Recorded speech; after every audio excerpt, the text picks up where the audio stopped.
नमस्कार दोस्तों, हमारे चैनल पर आपका स्वागत है। दोस्तों, इस वीडियो में हम लोग जानेंगे कि आरपीएफ और आरपीएसएफ में क्या अंतर होता है, यानी कि रेलवे प्रोटेक्शन फोर्स और रेलवे प्रोटेक्शन स्पेशल फोर्स में क्या अंतर होता है। तो सबसे पहले हम लोग समझते हैं आरपीएफ को। जी हाँ दोस्तों, सबसे पहले हम लोग आरपीएफ को समझते हैं कि आरपीएफ क्या है। तो दोस्तों, आरपीएफ का फुल फॉर्म होता है railway protection force, railway protection force. और इसकी स्थापना कब हुई थी?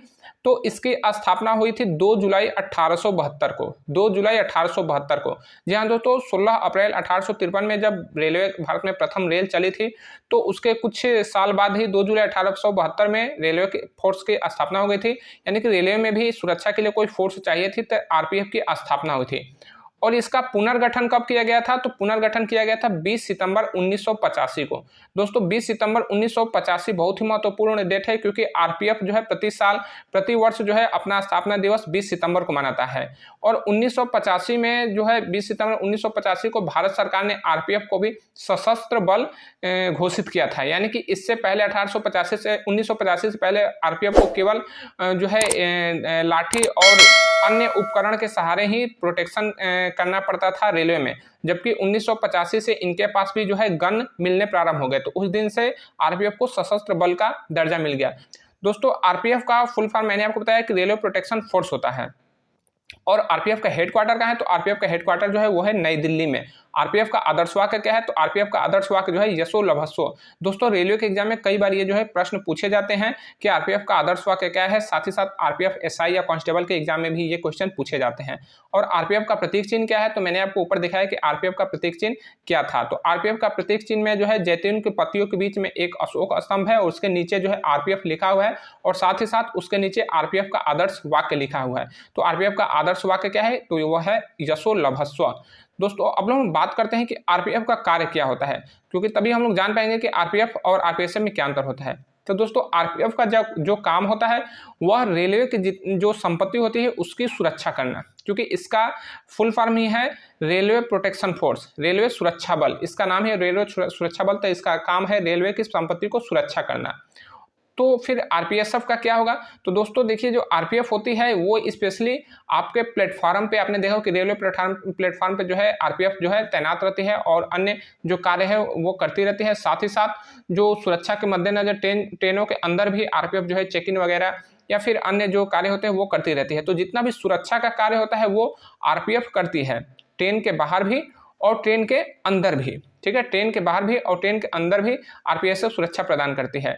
तो दोस्तों, अब हम लोग समझते हैं कि आरपीएसएफ क्या होती है। तो दोस्तों, आरपीएसएफ की स्थापना हुई थी 1962 में। जी हाँ दोस्तों, 1962 में जब भारत और चाइना के मध्य जो युद्ध हो रहा था, तो 1962 में भारतीय सैनिकों को काफ़ी ज़्यादा जो है नुकसान इसीलिए हुआ था क्योंकि 1962 में जो भारत की रेल सेवा थी उसका जो व्यवस्था था वो ठीक नहीं था। और खासकर जो है सैनिक जहाँ पे युद्ध लड़ रहे थे वहाँ तक रेलवे से जो रसद पहुँचाए जा रहे थे वो काफ़ी देर से पहुँचाई जा रही थी। रेलवे के तहत जो हथियार पहुँचाए गए, जो दवाइयाँ पहुँचाई गई, वो काफ़ी देर से पहुँची। तो उसी समय एक चीज़ ध्यान में आया भारत सरकार के कि अगर हम किसी रेलवे के ऐसे बल की स्थापना कर दें जो कि हमारे जवानों को या फिर जहाँ कहीं पे तुरंत आपात स्थिति हो वहाँ पे पहुँचा दे सामान, तो फिर इसीलिए आरपीएसएफ का स्थापना किया गया, यानी कि रेलवे प्रोटेक्शन स्पेशल फोर्स। दोस्तों, रेलवे आरपीएसएफ का फुल फॉर्म होता है रेलवे प्रोटेक्शन स्पेशल फोर्स। तो दोस्तों, आरपीएसएफ का जब स्थापना हुआ था तो उस समय जो है आरपीएसएफ का नाम जो था आरपीएसएफ नहीं था। उस समय आरपीएसएफ का नाम था SEF, special emergency force, special emergency force. जी हाँ दोस्तों, इसका नाम था स्पेशल इमरजेंसी फोर्स। तो 1962 में जब भारत चाइना का युद्ध हुआ था तो इसीलिए इसका गठन किया गया कि तत्काल जो है कहीं पे जरूरत पड़े, चाहे सैनिकों को जरूरत पड़े या फिर आपात स्थिति में कहीं पर किसी जो है राशन की या फिर अन्य सामग्री की जरूरत पड़े, तो रेलवे जो है तुरंत वहां पर पहुंचाए आरपीएसएफ की देखरेख में। तो इसीलिए आरपीएसएफ का स्थापना किया गया। और आरपीएसएफ का आदर्श वाक्य क्या होता है? तो आरपीएसएफ का आदर्श वाक्य होता है तपसा शौर्य संधानम, तपसा शौर्य संधानम, जिसका हिंदी अर्थ होता है साहस और सशस्त्र की पूजा, साहस और शस्त्र की पूजा। और आरपीएसएफ का मुख्यालय का है? तो दोस्तों, आरपीएसएफ का मुख्यालय जो है 12 बटालियन का 12 जगह मुख्यालय है। कहने का मतलब कि जो आरपीएफ है वो एक प्रोटेक्शन फोर्स है, ठीक है।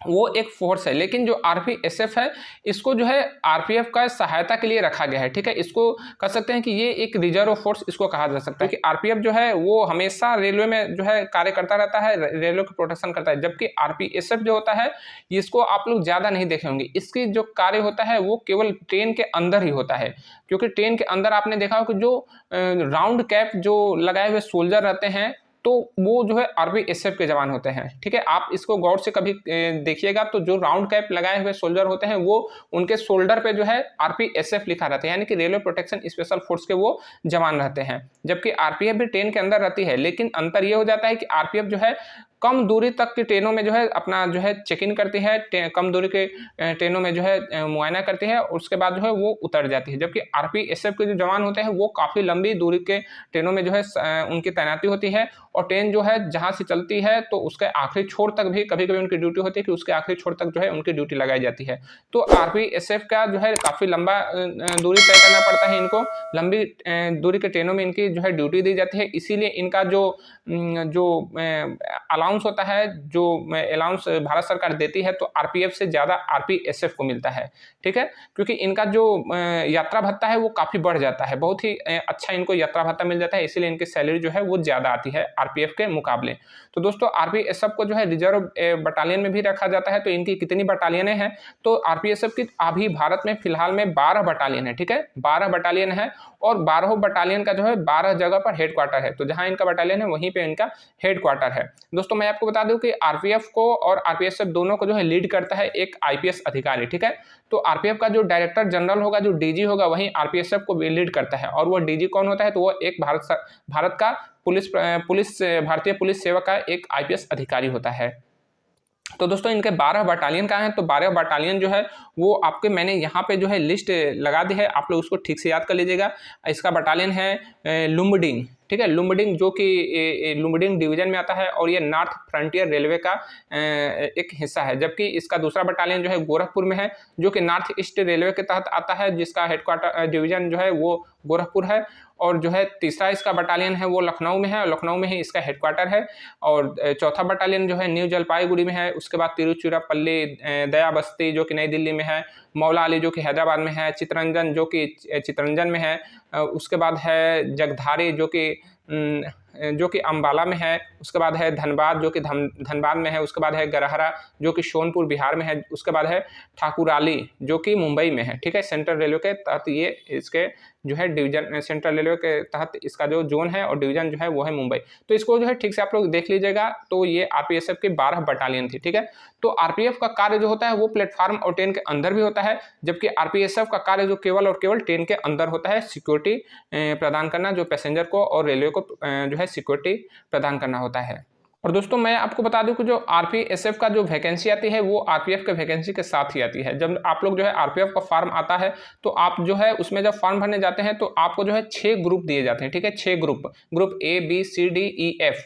तो आपको अगर आरपीएसएफ में भरना होता है तो आप एफ ग्रुप को ज्वाइन करेंगे। तो एफ ग्रुप में अगर आप फॉर्म भरते हैं तो आपको आरपीएसएफ जो है ज्वाइन करना पड़ता है। बाकी जो एबीसीडी ई ग्रुप है वो आपका जो है जोन वाइज ग्रुप होता है, north zone, central zone, east zone, west zone, इस तरह से ये जोन वाइज होता है। तो अगर आप लोग आरपीएसएफ ज्वाइन करते हैं तो आपकी जो ड्यूटी होगी वो ऑल इंडिया में होती है, ठीक है। आपकी ड्यूटी जो है ऑल इंडिया में, आरपीएसएफ की जो ड्यूटी होती है वो ऑल इंडिया में होती है। जबकि जो आरपीएफ की जो ड्यूटी होती है तो जिस जोन में आपने फॉर्म भरा होगा उसी जोन के तहत आपकी ड्यूटी होती है। तो आरपीएफ की ड्यूटी जो है उसी जोन के अंतर्गत होता है, जबकि आरपीएसएफ की ड्यूटी जो है वो ऑल इंडिया में होता है। और दोस्तों ये नहीं कि केवल ये रेलवे का प्रोटेक्शन करते हैं, रेलवे में ही कार्य करते हैं, नहीं दोस्तों। अगर कहीं देश में ऐसी स्थिति बन जाती है जहाँ पे जो है सोल्जर की जरूरत पड़ती है, जहाँ पे सिपाहियों की जरूरत पड़ती है, जहाँ पे फोर्स की जरूरत पड़ती है, तो वहाँ पे भारत सरकार इनकी ड्यूटी दे देती है आरपीएसएफ की। क्योंकि कई बार मैंने खुद देखा है कि जो कहीं कहीं पे अगर चुनाव होता है, इलेक्शन होता है, तो वहां पर भी आरपीएसएफ की ड्यूटी दी जाती है। लेकिन वैसे नहीं कि कहीं पे धारा 144 लागू हो गई है या फिर कहीं पे कोई दंगा बवाल हो गया तो आरपीएसएफ जाती है, वैसे नहीं जाती है।